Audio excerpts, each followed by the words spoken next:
Tolega hordoftoota fi jaalattoota maatii chaanelii keenya kan taatan hundumti keessan akkam jirtu nageenya badhaadhaa isiniin jecha. Egaan akkuma beekamu accounting waanii chapter 3 irra geenye jirra. Chapter 3nis maal jedha? Accounting cycle for a merchandising enterprise jedha jechuudha. Sana keessatti egaa maal eegallee merchandising businessii akkam akka ta'e operating cycle akkamii akka qabu gosa expense meeqa akka qabu waliin ilaalaa turre jechuudha. Akkamitti yeroo meeshaa tokko purchase godhu akkamitti akka galmeessu kanneen kana cash discount or purchase discount kanneen jedhaman kana waliin ilaalaa turre jechuudha. Kutaa har'aa kana keessatti immoo paartii lammaffaa kana keessatti trade discount kan jedhu walitti deebinee jirra.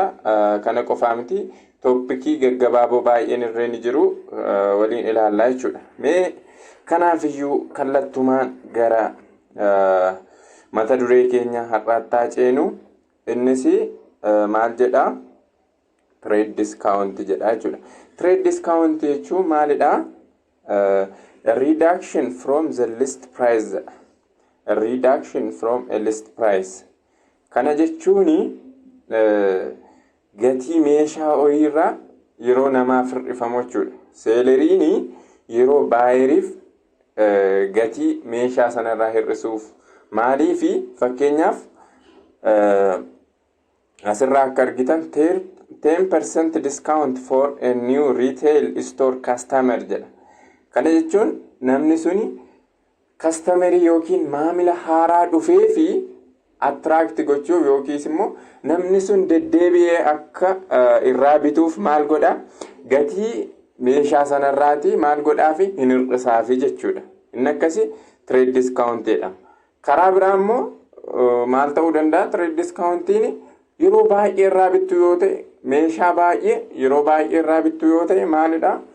Gatii meeshaa sana xiqqoo irraa siniif hir'isee sinitti gurguruu danda'a yookiin baay'ee isaatti gurguruu danda'a jechuudha. Inni akkasii kun maalidha? Trade discount jedhama jechuudha. So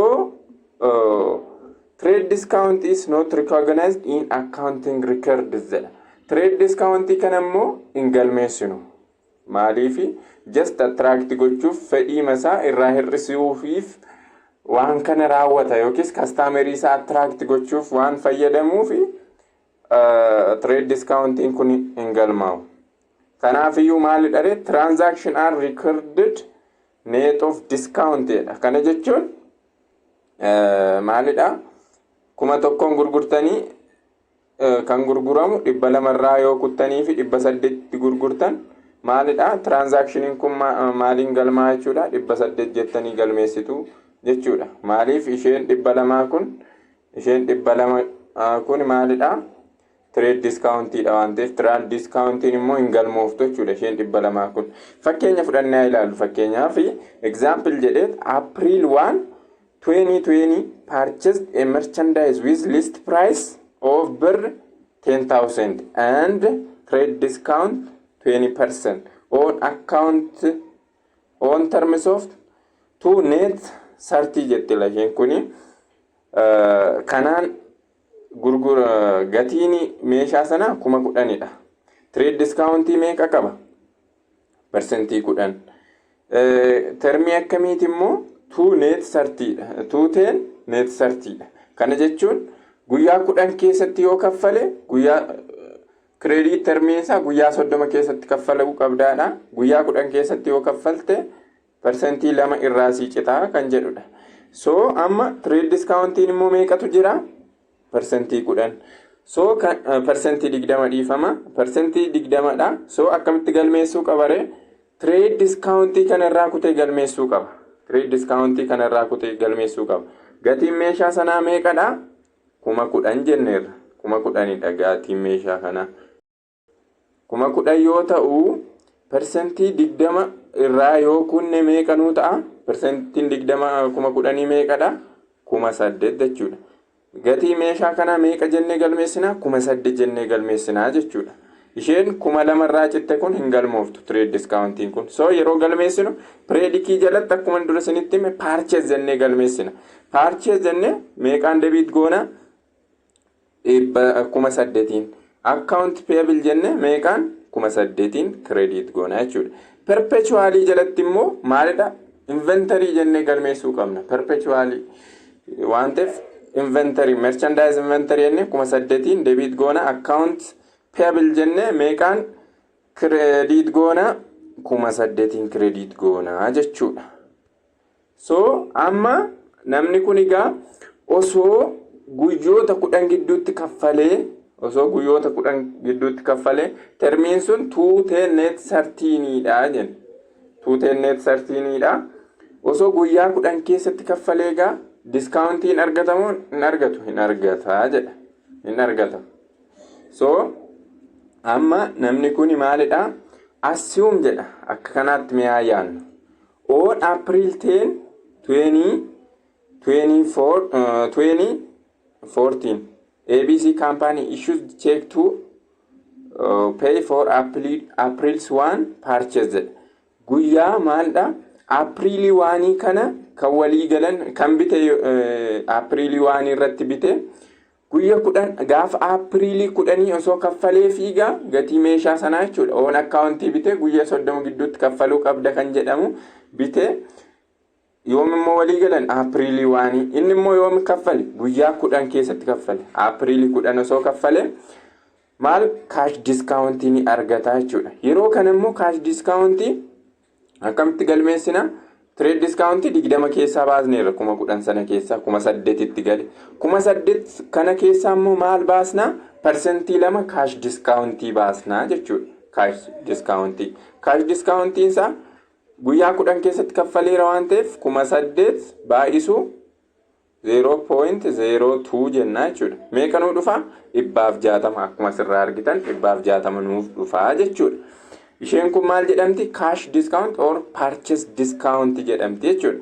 So yeroo galmeessinu maal jenna predikii jalatti account payable jenna debit goone yeroo kaffaleera kam account payable maaliif debit goone kaffaleera guyyaa 10 keessatti cash jennee 7,840 isaa booddee maalidha purchase 160 kanaan galmeessinaa jechuudha. Ilaa caashii purchase discount kana akka kanatti galmeessuu qabna. Perpetually jalatti account payable debit 8,000 cash meeqaan credit goona 7,840 merchandise inventory keenya meeqaan goona 160. Isheen kun directly purchase discount jennu ishee kana jechuudha. Inventory hir'isuu ishee maaliin mul'isnare credit gooneetu merchandise inventory credit goona jechuudha malee purchase discount jennu perpetually jala yeroo dhufnu jechuudha. Isaa booddee payment after discount period kan jennu kana discount period sana booddee fakkeenyaaf otoo guyyaa 11ffaa isaarratti guyyaa 12ffaa isaarratti kaffalee jechuudha. Guyyaa 12ffaa isaarratti osoo kaffalee guyyaa 11 darbanii guyyaa 12ffaa isaarratti osoo kaffalee purchase discount hin argatu jenna. Maaliif April 1 irratti walii galee 10 yootti daani 11 amma 11tti purchase discount kan hin argachuu danda'u. Sana yoo darbe garuu hin argatu. Kanaafiyu purchase discount 0 ta'a. Gatii meeshaa sanaa kaffaluu turra jira jechuudha. Yeroo galmeessinu immoo akka asirraa argitan kanatti galmeessina jechuudha. Purchase discount 0 waan ta'uuf. Inni kabiraan immoo kanarra laallu accounting for purchase kanaan xumurrala. Purchase return and allowance. Inni kun immoo konseptiin isaa maal isinitti fakkaate when a merchandise bought is found to be defective or inferior in quality below standard jedha. One, it may be returned to the seller. Inni kun returning. Or a price reduction may be requested for as a compensation or allowance. Kana jechuuni meeshaa bittanii kaatanii fudhattanii jechuudha. Wayin cabaa ta'uu danda'a yookiin cabaa ta'uu danda'a wayin immoo maalidha wayin cabaa ta'uu danda'a yookiin immoo quality isin barbaaddan san quality isin kana naa godhattanii irraa barbaaddan san hin guutu yoo ta'e maalidha meeshaa sana deebisuu dandeessu. meeshaa sana keessaa deebisuu dandeessu yookiis immoo gatii isaarraa naa hir'isi jechuu dandeessu. Meeshaa sana inni deebistan riitarniidha. Price reduction yoo ta'e allowance jedhama. Walitti return and allowance kan jennu kanadha jechuudha. Meeshaan sun cabaa ta'uu danda'a yookiin immoo quality isin irraa barbaaddan yoo hin argamsiisu ta'e yookiin below the standard jedha. Waan isin irraa eegdan sana gadi yoo ta'e jechuudha. Kana jechuun cabaa ta'uu danda'a akkasin jettan sana ta'uu dhiisuu danda'a jechuudha. So yeroo akkasii gatii isaa irraa akkasiniif hir'atu gaafattu yookiin immoo meeshaa isa cabaa ta'e sana deebisuu dandeessu jechuudha. Inni kun purchase return and allowance jedhama jechuudha. So debit memo or memorandum kan jennu tokko ni jira. Innis maalidha? It is a document prepared by the buyer to inform the seller about return and allowance. Kuni dokumentiidha. Dokumentii baayeriin qopheessu jechuudha. Meeshaan quality sana hin guunne jiraachuusaa kan inni ittiin mirkaneessu debit memorandum yookiin dokumentii akkasiiti jechuudha. Cabaa ta'uusaa yookiis immoo quality irraa barbaadu sana akka inni hin argamsiisne seelerii kan inni ittiin beeksisu dokumentiin sun maalidha? Debit memo or memorandum jenna. On the debit memo jedha the quantity and the cost of item returned or for which price reduction allowed are stated jedha. Dokumentii sana irratti gatiin meeshaa deebi'e sanaa jechuudha ni galmaa jedha. It is a source document to debit supplier account or account payable for the cost of goods returned or price reduction made. Maal godhaadha? Account payable yookiis immoo supplier account for the cost of goods meeshaa gurgurame sanaa jechuudha. Maal godhaadha? Ni hir'isaadha. Fakkeenyaa ilaalaa deemna yeroo galmeessinu jechuudha. Recording purchase and return and allowance jedha. Innis maalidha? It is recorded by the buyer at the time of returning merchandise jedha. Yeroo merchandise sana deebisu galmeessa buyeriin. In a predict system it is recorded in purchase return and allowance account jedha. In a perpetual system it is directly credited to merchandise inventory. Merchandise inventory inni galmeessana by the way kan indagatina perpetually keessatti. Predict keessatti garuu purchase return and allowance inni galmeessana jechuudha. Purchase return and allowance kun maalidha? It is an account with credit balance. Credit balance idha. Maaliif contra purchase account waan ta'eef maaliif purchase sana ni hir'isa waan ta'eef meeshaan gaafa deebi'u jechuudha. Hamma bittan sana keessaa muraasa gaafa deebistan purchasing sun hir'ateera mitiire. So maali contra purchase account idha. Account normal balancing purchase debit idha. Inni kun immoo faallaa sana purchase waan hir'isuuf credit balance qabaata jechuudha. Maaliif purchase account waan hir'isuufi jechuudha. So amma predikii jalatti meeshaa tokko 100 bittanii purchase discountiin isaa 2,000 ta'e purchase return and allowance isaa 5,000 ta'e osoo ta'e net purchasing keenya maalidha? 100 jettu 100 hir'isuu 2,000 jettu hir'isuu 5,000 jettu walii galame 7,000 yeroo irraa hir'istan net purchasing keessa hammam bittan jechuudha 93,000 bittanii jechuudha. Perpetually jalatti price of merchandise jettu 100 purchase discount jettu jechuun credit gootu ishee kana merchandise inventory jettaniitu jechuudha. Yeroo galmeessitan garuu asirratti purchase discount jedhee fayyadame 2,000 irraa hir'istanii purchase return and allowance kun irraa hir'ata. Net cost of merchandise solding boutiin keenya maalidha? 93,000 kana ta'a jechuudha. Kanadha. Mee akkamitti akka galmeessinu immoo haa ilaallu. Assume jedha on May 5, 2020 ABC company purchase merchandise with list price of 10,000 10,000 and trade discount of 20% on account of term 20 to 210 net 30 210 net 30 kana gaa yeroo galmeessuun amma trade discounting keenya percentii 20 dha.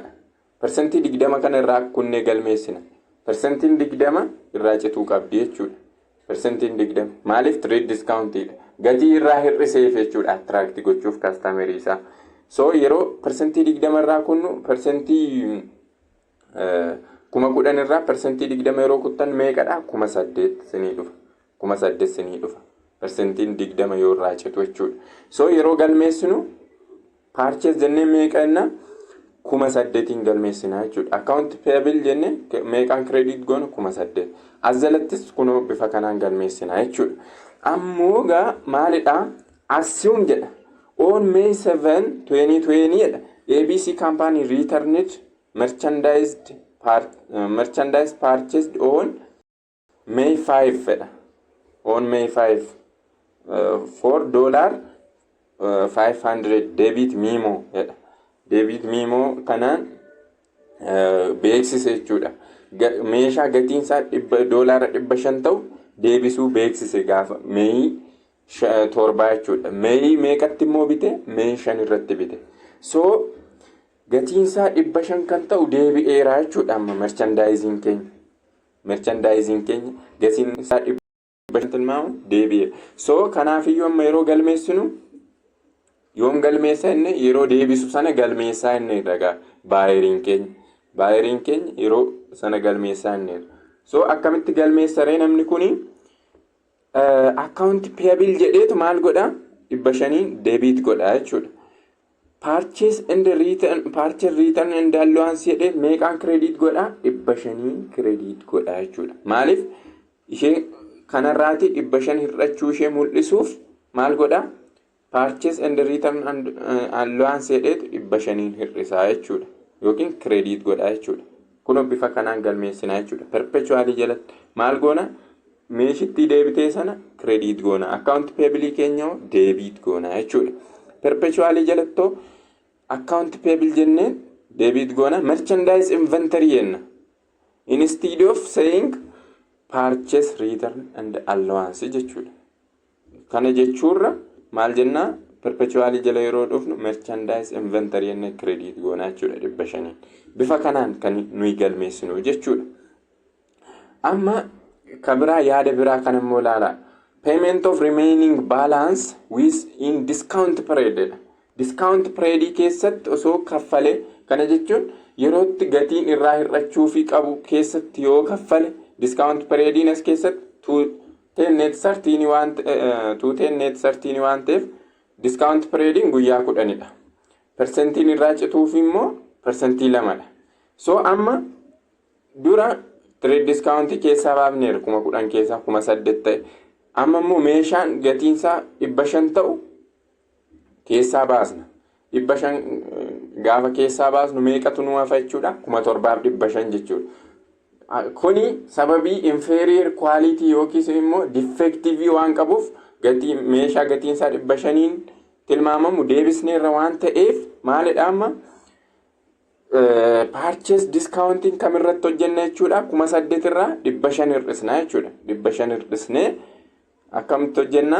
7,500 itti galchine jechuudha. 7,500 itti nuu gale.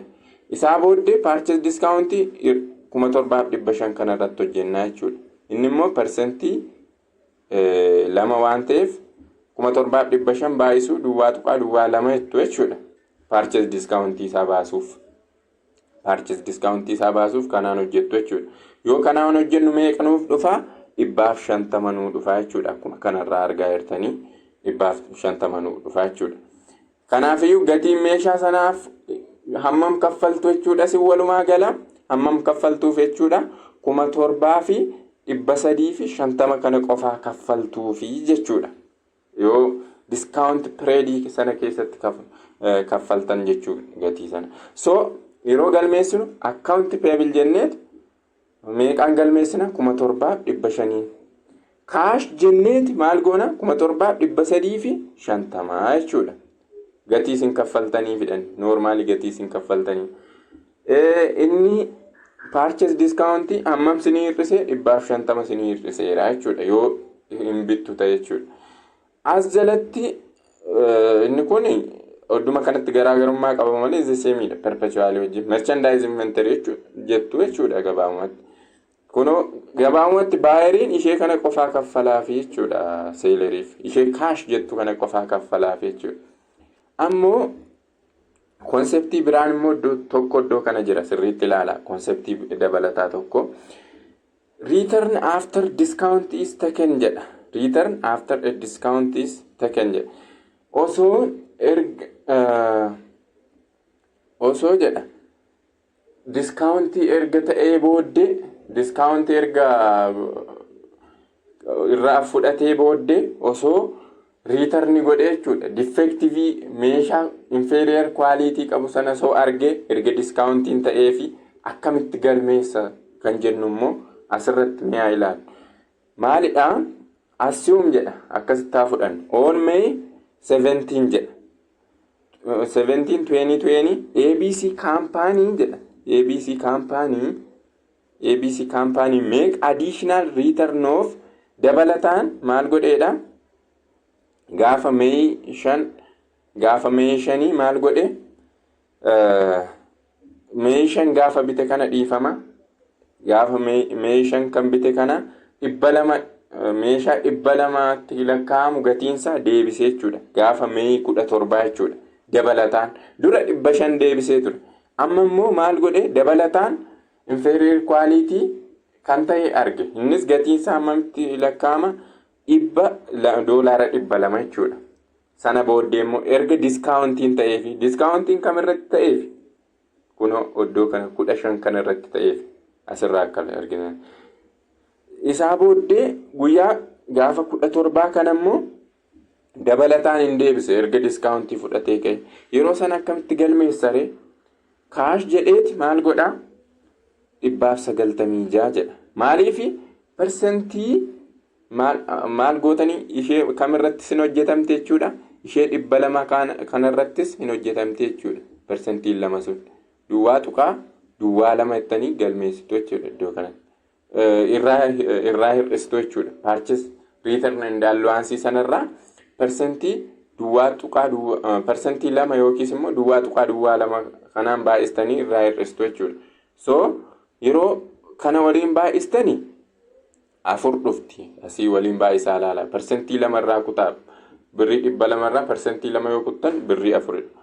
So kaashii jettanii maal gootu? 96 jettanii debit gootu. Purchase discountiin ishee return taate sanarratti jechuudha. Ishee return taate 200 kanarratti maalidhaa? 4 taate jechuudha purchase discountiin. Debit immoo goona la asirraa debit goona malee creditiin goonu jechuudha. Purchase return and allowance keenya maalidhaa? Meeqaan credit goona jechuudha? 200 credit goona jechuudha. Ishee return taate irrattis hin hojjetamte jechaadha purchase discountiin as keessatti. Maaliif dursee discountii fudhateera waan ta'eef sana booddee yoo return yoo deebise jechuudha. Yookiis immoo price discountii yoo price reduction yoo gaafate ishee deebite sanarrattis purchase discountiin ishee irratti hin godhuuf jechuudha bakka amman gabaabumatti seeleriin ishee deebite sanarratti hin godhuuf waan ta'eef debit goona. Dura credit taate ture jechuudha. As keessatti garuu debit taate. Kanaafiyyuu sanaa booddee waan deebi'eef bifa kanaan galmeessinaa jechuudha. Sirriitti ilaalaa fakkeenya kana. Ilaaltanii gaafa deebitanii dubbistan I'm sure siniif galadhee yaada. Inni kabiraan accounting for sales kan jedhu kana ilaallume. Accounting for purchase dha kan dura ilaalu. Isa sirriitti qabattan jennaan isheen kun galagaltooma sanaa gochaa waan deemtaniif salphaatti isinii gala. Amma asuma sale discount galagaltoof purchase discount jechuudha. Kana jechuun it is a cash discount allowed by seller for collection made within discount period dha. Inni kun akkamitti akka record goonu irrattidha malee garaagarummaan isuma sana. Purchase discountiin irraa hir'ataaf baayeriif sale discountiin immoo maalidhaa?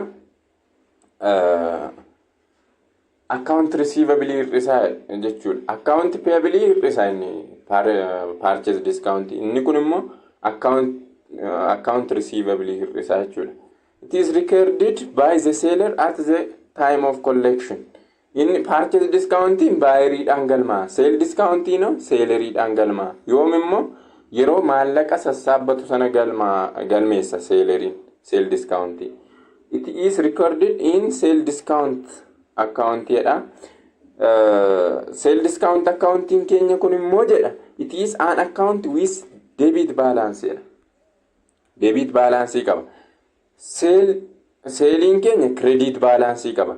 Seelii keenya waan hir'isuuf immoo sale revenue keenya waan hir'isuuf maalidha? Maal goona? Debit balance goona jechuudha. Hin hir'isa waan ta'eef debitii ta'a. Seeliin krediitii yoo qabaatu inni immoo kontiraa seel akkaawuntii waan ta'eef debiitii qabaata jechuudha. So amma fakkeenyaaf seelii 100,000 gurguree jennu. Seel diskaawuntii 2,000 jira yoo ta'e neet seeliin keenya meeqa nuuf ta'a? 98 jechuudha. Seelii keenya hir'iseera jechuudha. Assume jedha. Fakkeenya kanaa ilaalu.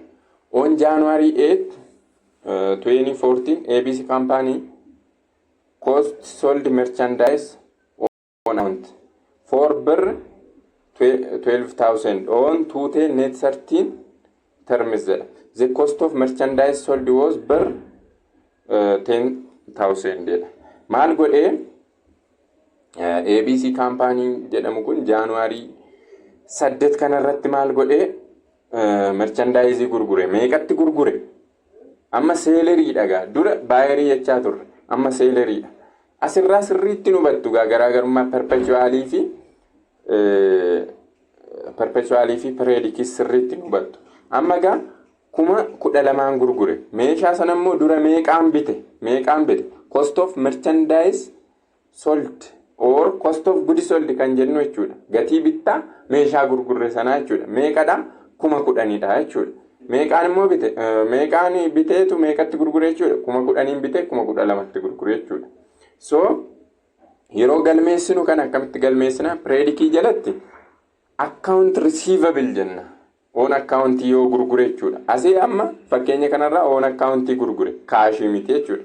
So account receivable jenne 12,000 debit goona. Sale jenne meeqaan credit goona? 12,000 credit goona jechuudha. So entry meeqa nu barbaachisa? Only one entry for revenue. Perpetual predikii jalatti entry tokko qofaa nu barbaachisa. Meeshaa gurgurre sana qofaa selling price yookiin gatii gurgurtaa sana qofaa galmeessinaa jechuudha. Predikii jalatti. Perpetualii dha inni kun immoo. Perpetualii jalatti immoo akkamitti galmeessina? Account receivable jenne 12,000 debit goona. Credit sale jenneetu immoo meeqaan galmeessina? 12,000.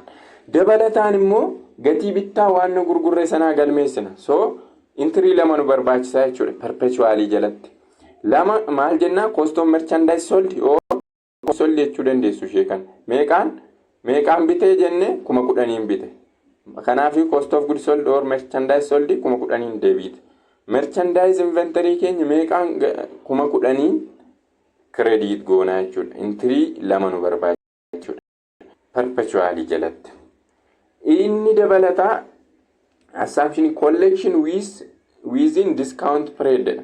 Osoo discount period sana keessatti maallaqa sana fudhate jechuudha. Baayerii sana irraati discount period sana keessatti yoo fudhate fakkeenyaaf amma 8 kanarratti kan inni gurgure jechuudha.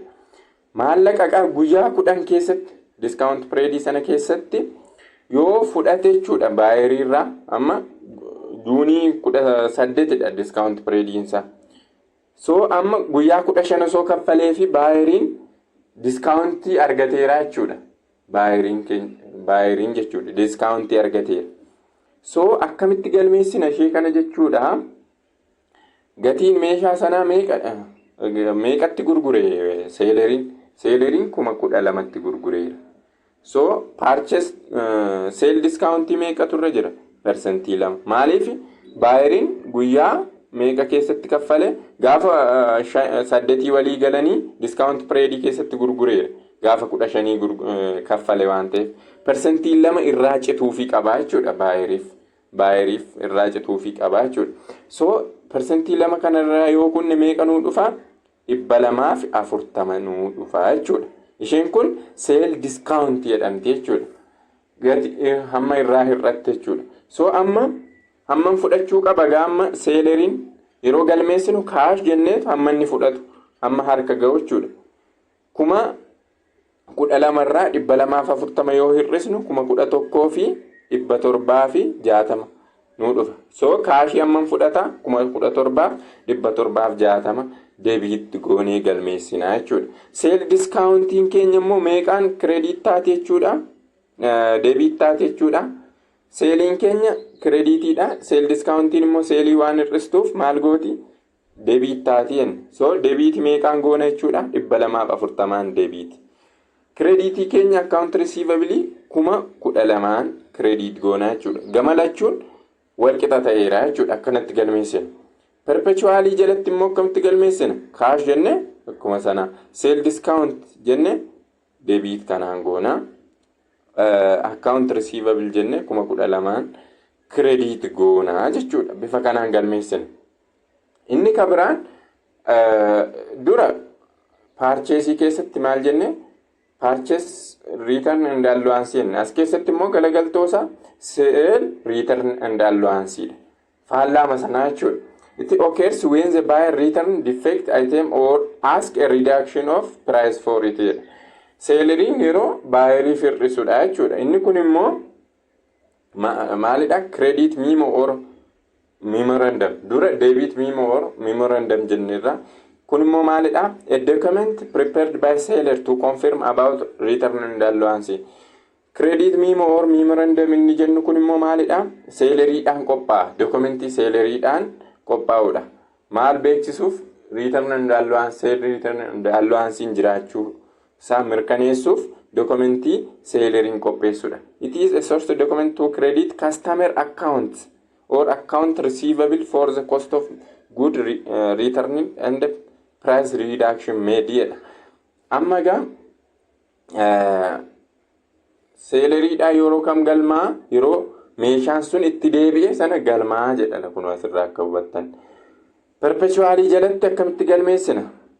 Pireedikii jalatti akkamitti galmeessina? Seel return and allowance jennee galmeessina. Perpetuaalii jalatti immoo maalidhaa? Intirii lamatu nu barbaachisaa jedha. Intirii lamatu nu barbaachisa. Innis maalidhaa? Intirii lamatu nu barbaachisa. Innis maalidhaa? By debiting merchandise inventory and crediting cost of goods sold jedha. Garuu intirii lamatu nu barbaachisa. Akkamitti akka galmeessinu sinittan himaa jechuudha. It is an account with debit balance jedha. It is contra sale account. Inni kunis sale account ni hir'isaa jedha. Contra sale account. Fakkeenyaaf otoo amma 100 gurgurree sale discounting keenya 2,000 ta'e jechuudha. Sale discountii argannee irra soo ta'e 2,000 soo ta'e sale return and allowance immoo hammamtu jira soo ta'e jechuudha. Defective waan ta'eef meeshaan osoo seelerii sanatti hammi deebi'e sun 5,000 jennee soo fudhanne hammamidha jechuudha. Gatiin gurgurtaa sun meeqa ta'a jechuudha. Sale discountii jedhee meeqa turraa hir'ate? 2,000 turraa hir'ate. Meeshaan itti deebi'e sababii caba yookiin immoo defective yookiin inferior quality waan qabuuf meeshaan itti deebi'e 5,000. So net seeliinsa gatiin gurgurtaansa 1,100 irraa 700 yeroo hir'isnu meeqa dhufa? 93 nu dhufa jechuudha. So akkamitti akka galmeessus waliin haa ilaallu as keessatti. Egaa amma fakkeenya assume jedha on May 5 XYZ company sold merchandise costing 7,000 at bir 8,000 to 10 net 13 terms jedha. Meeshaa maal godhe XYZ company kan jedhamu meeshaa gatiinsaa 7,000 bitee meeqatti deebisee gurgure? 8,000tti gurgure. Termii akkamiin immoo 2 10 net 13 jechuudha. Amma jalqaba yeroo galmeessinu kana pireedikii jalatti account receivable jenne 8,000 galmeessina. Seel jenne 8,000 credit goona jechuudha. Perpetually jalatti immoo entry lama nu barbaachisa. Account receivable meeqaan debit goona 8,000. Seelii meeqaan credit goona 8,000. Amma entry biraan immoo cost of goods sold gatii bittaa sana galmeessu jechuudha. Perpetually waan ta'eef. Cost of goods sold jenne meeqaan debit goona 7,000. Merchandise inventory meeqaan credit goona 7,000 credit goona. Inni egaa assume jedha on May 7. May 7 kanarratti immoo maal godhee received merchandise returned sale of May 5 for 5,000 credit memo jedha. Selling price of returned item are 500. The cost price returned item are 4,100 jedha. Ela maal sinitti fakkaate kuni meeshaa 7,000 bitee 8,000 gurgure. May 7 kanarratti defective quality or inferior quality waan qabuuf meeshaa 400 biteera. Gatiin bittaa meeshaa itti deebi'e sanaayu 400dha. Hammamiin immoo gurgurameedha tilmaamame meeshaan itti deebi'e sun defective quality waan qabuufi meeshaan itti deebi'e sun gatiin bittaansaa meeqa jedhamee tilmaamame 400. Hammi ittiin gurgurame 500 jedhamee 500 baasaa jechuudha. Meeshaan itti deebi'e seelerii itti deebi'e jechuudha. Baayiriitu seelerii itti deebise. Inni immoo hammamiin tilmaamame gatiin bittaansaa 400 jedhee tilmaamame. Isa as keessaa jechuudha. Isa 7,000 bitee 8,000 gurgure keessaa. Hammamtu deebi'e gatii bittaansaa 400 kan tilmaamu gatiin gurgurtaansaa 500 kan ta'e itti deebiseedha. So kan akkamitti galmeessinaa predict systemii jalatti sale return allowance jennee meeqaan galmeessina 500 galmeessina. Account receivable meeqaan credit goona 500 credit goona jechuudha. Ishee kana qofaa nu barbaachisa. Garuu perpetually jalatti xiyyeeffannoodhaan adda baafadha iddoo kanatti. Sale return and allowance jenneeti 500 gatii gurgurtaa meeshaa deebitee sanaa jechuudha.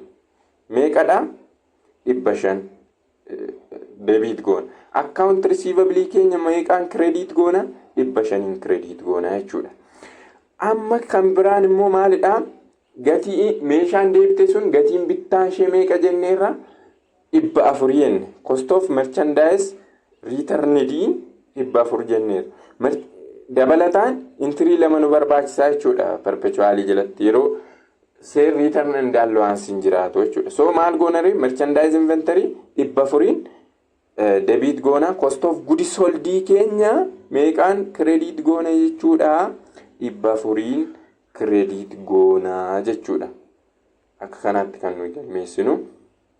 Inni konseptii dabalataa tokko isinitti dabaleen xumura. Assume jedha on May 10 XYZ company received check issued from the sale made on May 5. May 5 sanarratti gurgure. Collection of remaining account receivable of 7,500 was made in the discount period. Guyyaa discount period sana keessatti yoo deebi'e meeshaa gurgurame sana keessaa 500 hin deebi'e waan ta'eef akkamitti galmeessa sale return and allowance ta'eera. Discount period keessatti immoo kaffalameefiira seeleriif. Discount period keessatti kaffalameefiira. So amma maalidha 8,000 gurguree ture 500 itti deebiteetti waan ta'eef irraa hir'isna 7,500 nu ta'a.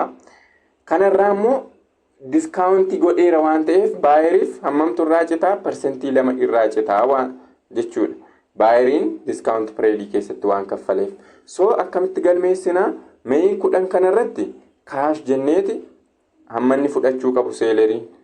Persentiin 2,750 meeqadha 150dha. So cash jenneetu perpetually period jalatti cash jenneetu meeqaan debit goona 7,350. Sale discountiin hammamtu ta'eef persentiin 2,750 250 meeqaan deebiit ta'a 250. Account receivable keenya 7,500 jechuudha. Perpetually jira yeroo dhufnu kaashiin keenya kanaan galmeessina 7,350 sale discount kana jennee galmeessina jechuudha. Account receivable keenya immoo meeqaan credit goonu 7,500 karaa lachuu baalaansii ta'e jechuudha. Amma net sale isaa meeqadha? Net sale amma inni fudhachuu qabu sana jechuudha. Net sale hammamiin gurgure jennee tilmaamna jechuudha. Sale keenya dura 7,800 dha jechuudha. Sanarraa ishee return taate sana yoo irraa hir'ifne 500 irraa hir'isna jechuudha. 7,500 nu dhufa. Amma immoo sale discountis goonee fi irra baay'eeriif isheen immoo meeqa 150. Walii gala net selling keenya meeqadha? 7,350 jechuudha. Kanaaf net sale yeroo hojjennu sale minus sale return and allowance minus sale discount jenna jechuudha. Net sale keenya argachuuf yeroo hundayyuu. Merchandise returned after discount is taken jedha. Merchandising maalidha jedha? Discountiin erga wanti jedhee ka'ee additionally osoo itti deebi'ee jechuudha seeleriitti. Discountii erga baay'eeriif godhe additionally seeleriitti meeshaan defective quality kan qabu osoo itti deebi'ee akkamitti galmeessinaadha inni kun immoo. Discountii godhee fiira dura seeleriin. Isaa booddee meeshaan ammas cabaa ta'uu danda'a inferior quality waan qabuuf itti deebi'ee seeleriitti. Yeroo kana akkamitti galmeessinaadha. Assume on May jedha fakkeenya kanarraas niif gala. On May 19 XYZ company received additional return of merchandise sold on May 5 for $200 credit memo. The cost of returned item was bir 160. So amma kan akkamitti galmeessina? Sale return and allowance keenya meeqaan debit goona 200 debit goona. Percentii 200 immoo meeqadha? Birrii meeqadha? Doolaara meeqadha? Doolaara 4 jechuudha. Percentii 2 irraa cetuu qabdi sheerraas as keessatti jechuudha. Percentii 2 irraa cetuu qabdi. Kaashiin keenya meeqaan credit goona 196. Sale discountii keenya meeqaan credit goona birrii 4 jechuudha. Ishee deebite sanarratti qofaatti hojjennaa jechuudha. Guyyaa kanarratti yeroo galmeessinu ishee deebite sanarratti 200 ishee deebite sanarratti sale discountii keenya hojjennaa jechuudha. Percentii 2 irraa kunnu. Percentii 2 yeroo irraa kunnu meeqa nu dhufti? Doolaara 4 nu dhufti jechuudha. Perpetually jalatti immoo meeshaa deebi'e sana lakuno gatiin ittiin gurgurame 200 deebiit taate. Kaashiin keenya 196 credit sale discount birrii 4 doolaara 4 credit taate jechuudha. Amma dabalataan immoo gatii bittaa meeshaa sanaas hin galmeessinaa jechuudha. Egaa amma merchandise inventory jenne gatii meeshaan deebite sun gatiin gurgurtaa ishee gatiin bittaa ishee meeqa jennee dhiifama 160 jenneerra. Meeshaa deebisne sana gatiin ittiin binne 160dha. Gatiin ittiin gurgurre 500dha. So yeroo galmeessinu kana deebiitii meeqaan goona? Merchandise inventory jenne 160 deebiit goona. Cost of goods sold keenya 160 credit goona jechuudha. Kana sirriitti qabattanii har'aaf kanuma irratti nu gaasiniin jedha. Horaa bulaa galatoomaa. Channelii keenya immoo share waliif gochuun maatirree warri hin taane like share subscribe gochuun cina dhaabbadhaan nu jajjabeessaas niin jenna. Har'aaf kanuma irratti nu gaa. Horaa bulaa galatoomaa.